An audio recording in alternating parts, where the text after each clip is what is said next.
আমি আসলে ভাষায় বলতে পারবো না। এই লোকটিকে যদি এই মুহূর্তে চিকিৎসার ব্যবস্থা না করা হয়, এই লোকটি আর কিছুদিন পরেই মারা যাবে। আমাদের সমাজ ব্যবস্থাতে এত অসহায় মানুষ এত নিভৃতভাবে বেঁচে আছে, এই বিষয়টা যদি আপনারা যারা স্বচক্ষে না দেখবেন তারা কখন হয়তো এই বিষয়টা বিশ্বাস করবেন না।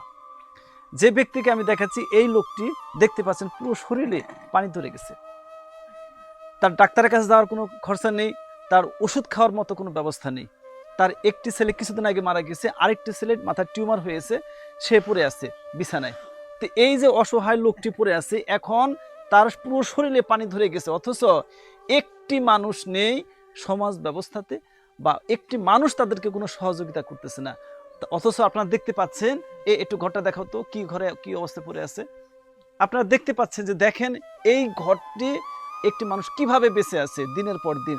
আমরা 10 তলা বিল্ডিং হলেও আমাদের মনে ধরে না, কিন্তু একটি মানুষ কিভাবে এইভাবে বেঁচে আছে আপনারা দেখতে পাচ্ছেন।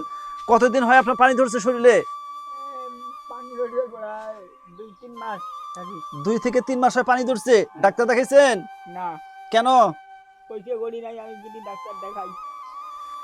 এই এত মুমূর্ষ অবস্থাতে পড়ে আছে। আমি চাইবো যে একটি মানুষ আপনারা এগিয়ে আসুন। আপনি একটু এগিয়ে আসলে হয়তো এই অসহায় লোকটি বেঁচে যাবে এই মুহূর্তে।